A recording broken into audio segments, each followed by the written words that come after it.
자, 이번엔 기호 2번 김태우 국민의힘 후보 측으로 가봅니다. 참고로 저희가 김태우 후보 캠프 공동 선대위원장 두 분, 김성태, 구상찬 두 분께 인터뷰를 요청드렸는데 일정상 어렵다는 답변을 받았고요. 그래서 오늘은 윤희석 국민의힘 대변인 연결해서 이야기 나눠보도록 하겠습니다. 대변인님 나와 계시죠? 네, 안녕하세요. 네. 자, 이제 본투표가 하루 앞으로 다가왔습니다. 강서에는 네. 자주 들러보셨나요? 제가 뭐 여러 가지 일정이 있어 자주 가지는 못하고요. 그래도 가서 많이 도와드렸습니다. 예. 자, 현장에서 체감했던 강서 민심과 분위기 어떻습니까? 초반보다 많이 정리된 느낌이 많이 듭니다. 그 정리됐다는 뜻은 네네. 처음에는 뭐 이것이 정권 심판 선거다 이런 야당의 목소리가 많이 크게 들렸던 상황이었는데 네. 이제는 많은 국민들께서 이거는 구청장 선거구나. 지역에서 일할 사람을 뽑는 선거구나. 이런 것을 많이 느끼시는 그런 분위기를 많이 느끼고 있습니다. 아, 구청장 선거다. 근데 그거에 비하면 국민의힘에서도 뭐 민주당은 이재명 대표가 어제 직접 유세에 나서기도 했는데 국민의힘에서도 안철수, 나경원 의원을 비롯해서 김기현, 뭐 윤재옥 등등 국민의힘의 지도부가 매일매일 가서 투표를 독려하고 있지 않습니까? 네. 이거는 그냥 단순히 그 일꾼 선거로만 보지 않기 때문에 이렇게 그 지도부가 총출동한 거 아니냐 이렇게 언론에서는 평가를 하는데 어떻습니까? 아니 선거가 이거 하나니까 그렇죠. 하나니까 그런 거다. 그렇죠. 네. 이게 예를 들어서 광역의원 선거를 할지라도 네네. 더 작은 규모의 선거를 할지라도 선거가 딱 하나 있고 그렇다면은 당에서는 당연히 지도부도 출동을 하고 네. 전력을 다하는 모습을 보이는 거지 선거의 크기에 따라서 뭐 이 정도 선거에는 지도부는 안 가도 되고 뭐 그런 건 아니지 않습니까? 제가 말씀드린 것은 네. 유권자들께서 이 선거의 본질적인 의미를 잘 파악하고 계시는 중이다 이렇게 말씀을 드린 거고 네. 그 선거를 지원하기 위해서 누가 출동했냐의 여부는 전혀 관련이 없는 얘기예요. 네. 자, 그 이준석 전 대표 같은 경우는 이 선거는 윤석열 대통령에 의한 친윤들이 다 치러야 될 선거다. 나는 유세 안 간다. 이렇게 얘기를 했단 말이죠. 이런 네. 이번 선거에 대한 성격 규정은 어떻게 보십니까?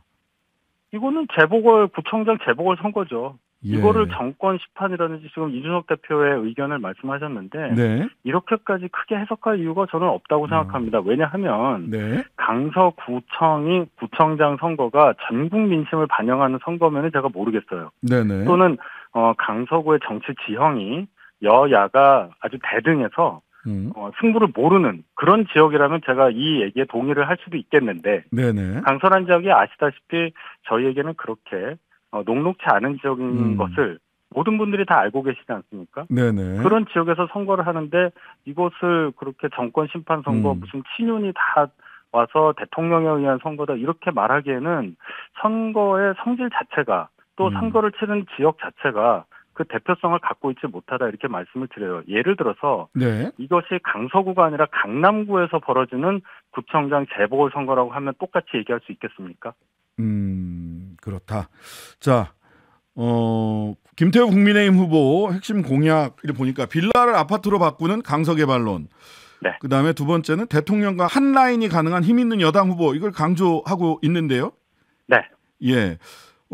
이 두 가지 이야기가 강서구 유권자 특히 2030이 관건이라고 국민의힘 쪽에서도 이야기를 하시던데 이 설득할 수 얼마나 유효한 설득 전략이 되고 있는지 평가를 좀 해주시죠. 선거 전략상 2030 분 유권자들의 어떤 판단이 중요하다는 거는 그럼 뭐 늘 하는 얘기고요. 네. 지금 얘기한 소위 말하는 힘 있는 여당 후보를 강조했다는 의미는 뭐냐면 네. 서울은 특별시입니다. 기초자치단체장인 구청장의 권한이 네. 다른 시장이나 군수들보다 굉장히 작아요. 맞습니다. 예. 따라서 56만 강서 구민을 이끌 강서구청장으로서 할 수 있는 일이 그렇게 많지 않단 말입니다. 네. 그런 차원에서 여당 후보로서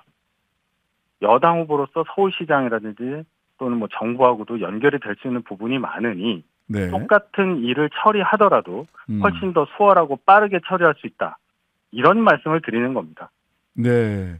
자, 승패에 따라서 이런저런 그 향후에 이 총선이나 또는 대통령의 국정 운영에 대해서도 언론에서는 두 가지로 나눠가지고 이렇게 저렇게 분석을 많이 하고 있어요. 국민의힘이 만약 승리를 한다면 대통령의 기존의 국정 운영 기조가 훨씬 더 힘을 받을 것이다라고 하는 예측이 있고요.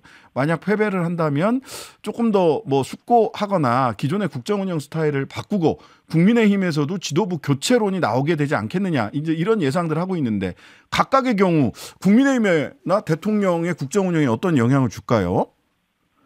이 선거 자체가 서울의 25개 자치구 중에 한 군데인 강서구 구민들만을 대상으로 한 선거잖아요. 또 국회의원을 뽑는 것도 아니고 구청장을, 네네. 지방자치단체장을 뽑는, 기초지방자치단체장을 뽑는 선거잖아요. 네네. 이런 정도 규모의 선거가 뭐 중요하지 않다는 의미가 아니라 네. 이것이 국정 방향을 결정하고 당 지도부의 진퇴 여부를 가늠하는 그런 기준이 될 수 있을까요? 선거가 하나이기 때문에 언론에서 관심을 갖고 집중하는 것은 제가 이해할 수 있지만 네. 이 선거 결과를 가지고 너무 크게 해석을 해서 네네. 제가 어떻게 답변을 드려야 될지 모르겠습니다. 예, 언론이 다들 과잉 해석을 좀 너무 의미부여를 많이 하고 있다. 예, 알겠습니다. 구청장 선거잖아요. 이게 무슨 예. 광역자치단체 선거도 아니고. 네네. 예, 알겠습니다. 유권자가 50만인데요. 강서구에. 예. 우리나라 전체 유권자가 몇 명입니까? 한 네. 1% 정도밖에 안 되잖아요. 이 강서구 선거가. 알겠습니다. 자, 네. 사전 투표율 굉장히 높게 나왔습니다. 유사일에 가장 높은 사전 투표율이라고 하는데 총 투표율 민주당에서는 뭐 45%까지 기대 내지는 예상을 하고 있는데 국민의힘 쪽에서는 좀 총 투표율 수치 그리고 투표율에 따라 뭐 유불리가 또 따로 있는지 말씀 좀 해주시죠. 투표율 수치는 제가 예상하기는 좀 그렇고 뭐 40% 정도는 뭐 될 수 있을 거라고 보는데 투표율의 네. 어떤 고저에 따라서 네네. 보수 진보의 유불리를 따지는 방식은 이제 더 이상 안 했으면 좋겠습니다. 네네. 사전 투표율이 유사일에 최고로 했는데 그 유사가 10년이 안 됐어요. 2014년도 지방선거 때 처음 실시된 네네. 제도인데 네. 사전 투표율이 높은 것은 이제 한 10년 정도 되니까 이 제도가 정착이 돼서 투표 의향자들이 투표율을 분산해서 선택한 효과다. 즉 사전 투표하는 날이 훨씬 더 편하다. 재보궐날은. 왜냐하면 재보궐선거일은 휴일이 아니잖아요. 네네. 그래서 사전 투표율이 높았다고 저는 생각을 하고 네. 또 총투표까지 본투표까지 얘기해서 뭐 45% 뭐 50% 이렇게 기준점을 정해서 유불리를 정하는 거 더 이상 그게 통하는 시대는 알겠습니다. 아니라고 생각합니다. 자, 마지막으로 김태우 국민의힘 후보가 꼭 강서구청장이 되어야 하는 이유 강서구 유권자들을 향해서 호소해 주시기 바랍니다. 네. 김태우 후보는 당선이 될 경우에 서울시장 또는 정부하고 연결될 수 있는 후보라서 구청장으로서의 권한을 100% 발휘할 수 있는 그런 후보이기 때문에 당선이 되어야 한다. 이렇게 주장합니다. 네. 자, 아주 간명하게 정리해 주셨는데요. 오늘 말씀 여기까지 듣겠습니다. 지금까지 기호 2번 김태우 국민의힘 후보 측의 윤희석 국민의힘 대변인과 함께했습니다. 감사합니다.